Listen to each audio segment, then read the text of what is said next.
Sailors do want to be the best in Singapore, but when it comes to Asia, as much as they want to be the best, sometimes you wonder whether they really do have the commitment to do so. Whereas in Johor, they have made changes in their relentless push to want to be the best in Asia, to be one of the best, and they have been continuing to do so despite reaching the AFC Champions League elite. As for Sailors, it's up to what FourFourTwo wants to do. Now, moving on to the comparison between Johor Darul Takzim JDT and Lion City Sailors LCS. These two are the most prominent clubs in the Causeway neighbours, JDT for Malaysia, LCS for Singapore. And actually, even though both are backed by very wealthy owners, there are many significant differences between the ambitions and the desires of these two clubs. I will admit that LCS as a private entity is formed not too long ago. It was actually bought over by FourFourTwo, the owner of C Private Limited, which is listed in the New York Stock Exchange in 2020. So it's a very recent history, and it took him a little while for him to build the Lion City Sailors Training Center, which is a massive upgrade from the Home United Youth Training Center at the same site at Mata Road 2 years later in 2022. Yes, it has a world club, it has a solid gym, it has several pitches for both 5-a-side and 11-a-side, and also they bought some of the best local players since its inception for double their respective salaries, where many salaries went into 5 figures, which is a rarity in Singapore, but not for Haris Harun, who actually had played for both JDT and LCS.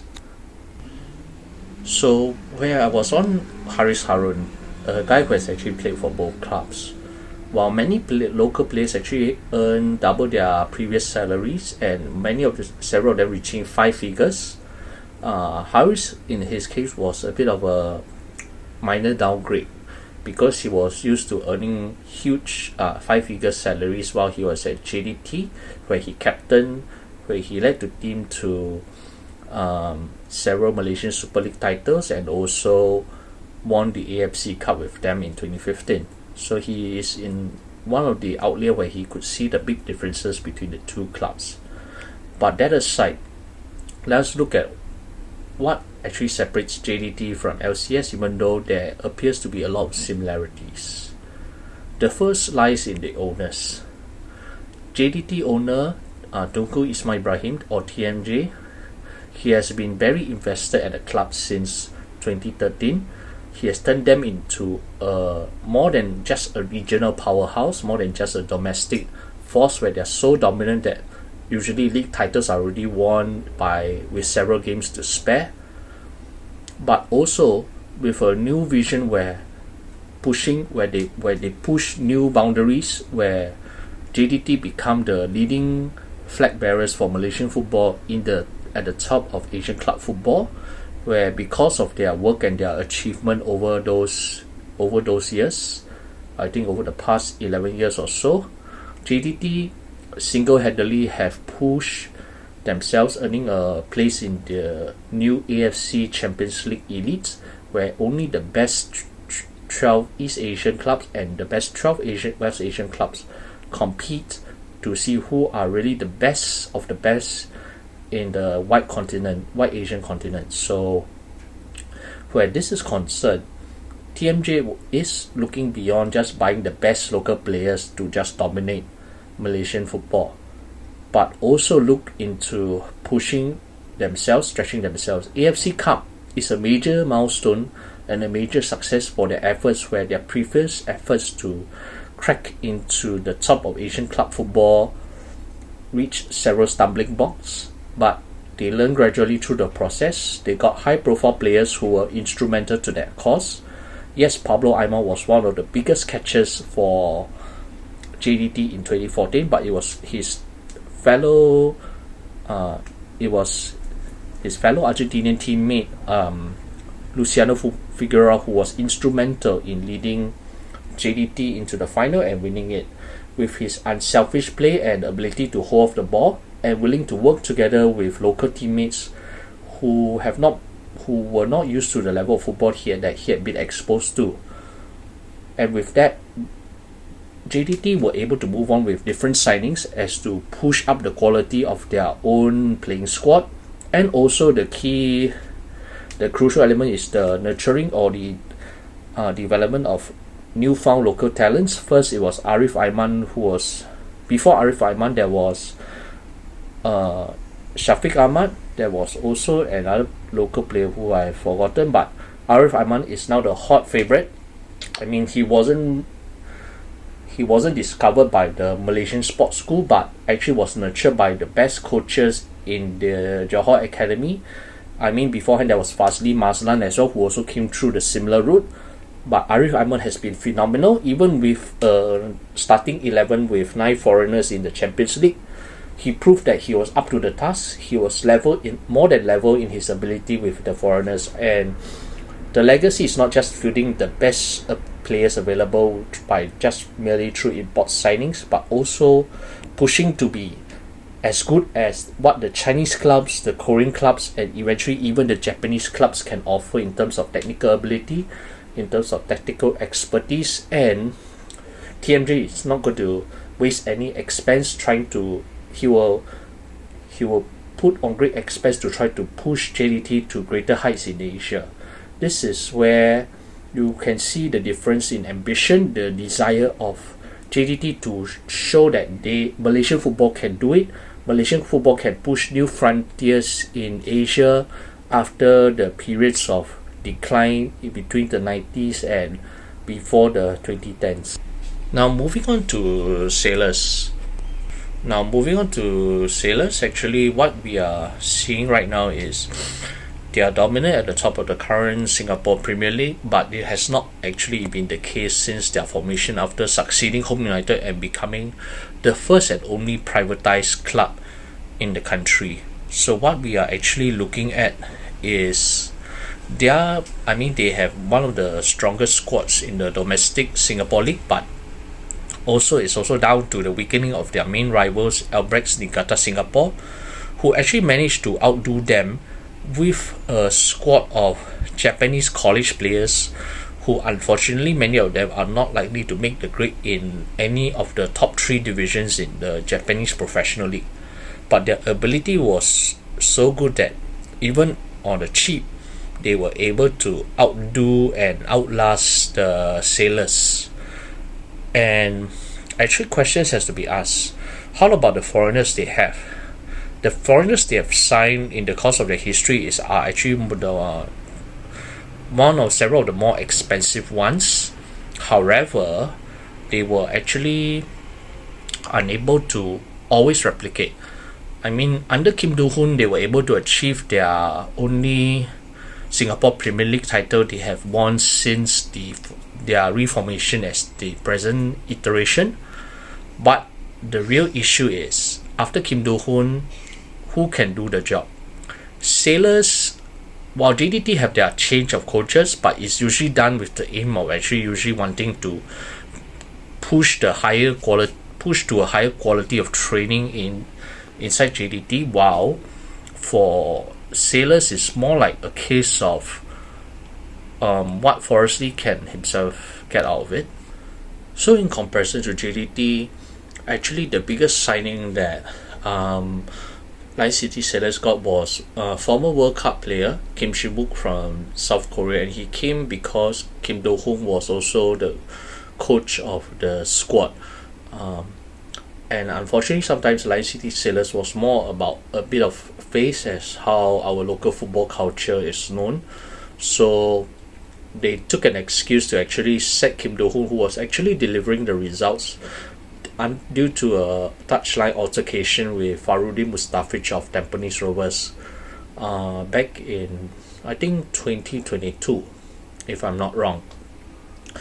And after that, there have been a succession of different coaches who did not do as well as Kim Do-hoon did, although I think in the weak league like Singapore, Sailors are able to do better, although unlike JDT, not as dominant because other opponents with better tactical smarts and greater hunger in the players, they are still able to surprise the sailors from time to time.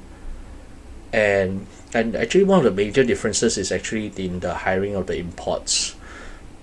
Under JDT has seen a stream of different Argentinians throughout their 10 years as part of the present iteration, notably Pablo Aimar, Luciano Figueroa, Fernando Forestieri, among the more notable ones.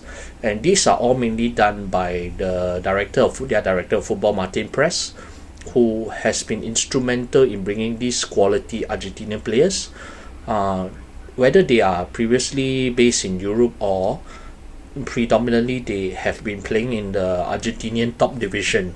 In contrast, where Lion City Sailors are concerned, while Badrigan is the director of football and also the de facto general manager of the Sailors, however, when it comes to transfers, agents have been taken a more central role. So at times where you got very high quality ones like Maxime Lestienne, who is easily the best foreigner playing in the Singapore League at this moment. His agent is Khairul Ashraf. Locally, his local agent is Khairul Ashraf, and this came actually via his actual agent Mikael Beck, the former Danish international.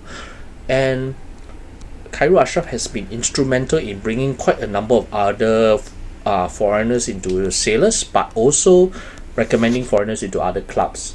In addition, apart from Kim Shin-wook, they have actually gotten a few Japanese imports from Albrechts Niigata Singapore. So it's not exactly the very costly route to the top, but it's more towards where they want the bang for the buck. Yes, they pay more transfer expenses than the rest of the local league, but it's not as high, and the quality is not as notable as that of JDT. And where this is concerned also, Sailors under Forrest Lee actually in the past, I think in the recent past, have been rumored to have the odd occasional salary problem, which you never hear at JDT, where players were owed wages for a little while despite the high wages offered and agreed upon. That's why several of those early Singaporean national players who actually play under Sailors eventually move on to play for other local clubs, because the other local clubs actually offer regular payment, where they can guarantee that the salary will reach their bank accounts by X date X every month, without worrying about whether the next paycheck will arrive due to those delays. This salary issue is never a problem in JDT. That's why some players were even more willing to sit on the bench because of the high wages offered and also the high quality facilities offered. As for Sailors, as we all know, as the owners, Forrest Lee is the owner of Sea Private Limited. Sea Private Limited has unfortunately not been doing as well in the New York stock market for at least a couple of years, and doubts have persisted over his commitment to keep the club afloat during this period. Forrest Lee is no longer a committee member of the Football Association of Singapore Council after he dropped out of the Lim Kia Tong team in the 2021 elections, but is now an elected member of the Singapore National Olympic Council. So you do wonder what Forrest Lee's priorities were. Because Forrest Lee's entry into Singapore football is not just Sailors. Beforehand, I think in 2018 or 2019, he was actually the chairman of FAS developmental squad Young Lions. So he was instrumental in, I would say he did very much, apart from ensuring that there is a better salary for those young players, plus the odd wage player in the squad. So that's where the difference lies between these two clubs, where in terms of hunger and ambition, Sailors do want to be the best in Singapore, but when it comes to Asia, as much as they want to be the best, sometimes you wonder whether they really do have the commitment to do so. Whereas in Johor, they have made changes in their relentless push to want to be the best in Asia, to be one of the best, and they have been continuing to do so despite reaching the AFC Champions League elite. As for Sailors, it's up to what FourFourTwo wants to do. If FourFourTwo one day wants to close the club, as has always been the volatile situation with clubs with deep pockets in the past, you wonder what Sailors will become next. Will they end up dropping into the depths like Warriors FC, who actually closed down when they tried to semi-privatize but floundered badly without the backing of the Ministry of Defence? I think that remains a lot to be seen. So JDT will continue to exist for at least more than a decade as a powerhouse. Sailors will be lucky if they actually manage to dominate the Singapore Premier League for the next 5 years and win titles, but for Asia, they'll be lucky if they reach the knockout stage of the ACL2 first.